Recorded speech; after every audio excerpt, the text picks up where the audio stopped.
Good morning. Myself Shweta, Senior Nursing Tutor from RPMS पस्तारा Karnal. आज की YouTube video में हम डिस्कस करेंगे ईटी ट्यूब इंसर्शन और उसके फंक्शंस. क्या क्या पर्पस होते हैं ईटी ट्यूब इंसर्शन के. लास्ट क्लास में ईटी ट्यूब के हमने डिफरेंट साइजेस को देखा था, न्यूनेट्स और इन्फेंट एंड एडल्ट के, और हमने डिस्कस किए थे इसके पार्ट्स. मेन पार्ट्स आपको ध्यान रखना है. एक तो कनेक्टर का साइज, ये रेडियोपेक मार्किंग्स का आपको पता होना चाहिए एडल्ट में कौन सा साइज होता है, और ये पायलट बलून में कितना प्रेशर होना चाहिए.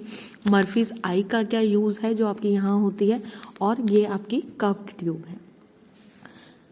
Now we will discuss the first of all जो एंडोट्रैकियल ट्यूब को इंसर्ट जब हम करते हैं, हम माउथ में भी कर सकते हैं एंड हम नोज के थ्रू भी कर सकते हैं, बट मोस्ट कॉमनली हम माउथ के थ्रू करते हैं, जिसे हम ओरोट्रेकियल इंट्यूबेशन कहते हैं. और अगर हम नोज के थ्रू अगर ईटी ट्यूब इंसर्शन करते हैं तो नेजोट्रैकियल, बट मोस्ट कॉमनली हम माउथ के through, because it is easy way. और इस प्रोसीजर को हम इंट्यूबेशन प्रोसीजर कहते हैं. इसका पर्पस क्या है इंट्यूबेशन करने के लिए? आपका पर्पस क्या है? मेनली अगर आपका पेशेंट का किसी भी रीज़न की वजह से एयरवे ओपन नहीं है तो एयरवे को ओपन करने के लिए, ब्रीदिंग ईज प्रोवाइड करने के लिए, अगर पेशेंट को हमें मैकेनिकल वेंटिलेशन पे डालना है तो यहाँ से मैकेनिकल वेंटिलेशन आपका कनेक्ट हो सकता है, मशीन कनेक्ट हो जाती है, उसमें ईज प्रोवाइड करने के लिए.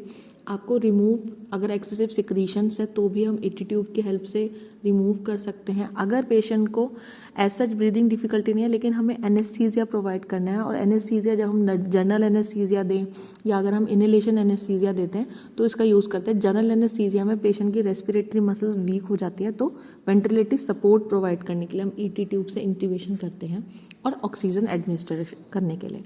बट इसकी कॉम्प्लिकेशन क्या है? अगर इसका नॉर्मल टाइम क्या है, किसी भी स्टैंडर्डाइज ईटी ट्यूब को हम 10 to 14 डेज पेशेंट की बॉडी में इंसर्ट करते हैं, उसके बाद आपको चेंज करनी पड़ती है.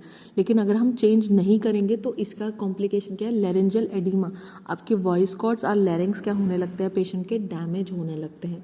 तो इस बात का आपको ध्यान रखना है. दूसरी एक इंपॉर्टेंट चीज़ है, जैसे अब ट्यूब क्या होती है, फ्लेक्सिबल होती है. तो जैसे कैनुला में हम नीडल का यूज़ करते हैं और प्लास्टिक पार्ट को बॉडी के अंदर छोड़ देते हैं, ऐसे ही ईटी ट्यूब इंसर्ट करने के लिए हमारे पास एक स्टिलेट होता है. स्टिलेट एक आपका हार्ड मेटल सब्सटेंस होता है, वो आपको इंसर्ट करना होता है. और आपको ध्यान रखना है कि स्टिलेट कभी भी मर्फीज आई से हमेशा अबव तक रहना चाहिए, मर्फीज आइज तक नहीं रहना चाहिए, नहीं तो वो क्या होगा, डैमेज होगा और प्रॉपर इंसर्शन नहीं होगा. स्टिलेट क्या करता है, प्रोवाइड क्या करता है, इसको स्टिफ कर देता है और ईजी इंसर्शन में, पेशेंट के माउथ में ईजी इंसर्शन में हेल्प करता है. उसके बाद ईटी ट्यूब इंसर्शन को माउथ से करने के लिए हमें लैरिंजल स्कोप की ज़रूरत होती है. लैरिंजल स्कोप के डिफरेंट ब्लेड्स होते हैं, उनके ब्लेड का साइज़ क्या होता है, चेंज होता है. तो आप जिस पेशेंट में किस एज ग्रुप में इंसर्ट करो उसके अकॉर्डिंग उसके ब्लेड का size. For example 0 blade number आप यूज़ करोगे अगर न्यूनेट है, 1 यूज़ करोगे अगर इन्फेंट है, और अगर स्कूल एज चाइल्ड है तो 2 यूज़ करोगे. एडल्ट में 3 to 4 जो स्टैंडर्ड हम यूज़ करते हैं. मेन आपको याद रखना है कि पेशेंट की पोजीशन हम देते हैं ईटी ट्यूब इंसर्शन के लिए. आपकी फर्स्ट पोजीशन होती है स्निफिंग पोजीशन या रोज पोजीशन, और ईटी ट्यूब इंसर्शन के बाद हमें 4 hourly as a nursing aspect से 4 आवर्ली माउथ केयर प्रोवाइड करनी होती है. और ये ट्यूब का जो एंड होता है, जो हमारे लंग्स की जो डिवीजन होती है जिसे हम करीना बोलते हैं, एंगल ऑफ करीना, उससे 1 to 2 सेंटीमीटर्स अबव होनी चाहिए. इसको हम चेक करते हैं एक्सरे से, और प्रॉपर दोनों लंग्स में एयर जा रही है उसको हम यूज़ करते हैं. बाय लेवल एयर इंसर्शन हो रही है उसका यूज़ करते हैं हम, बाय यूजिंग स्टेथोस्कोप हम चेक करते हैं.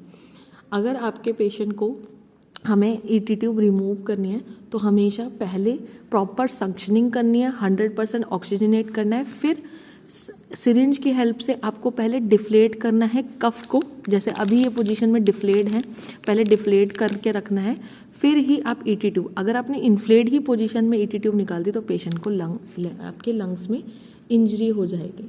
Now I will end this YouTube video here. Please like, share and subscribe to our YouTube channel RPIT Academics. Thank you so much for watching.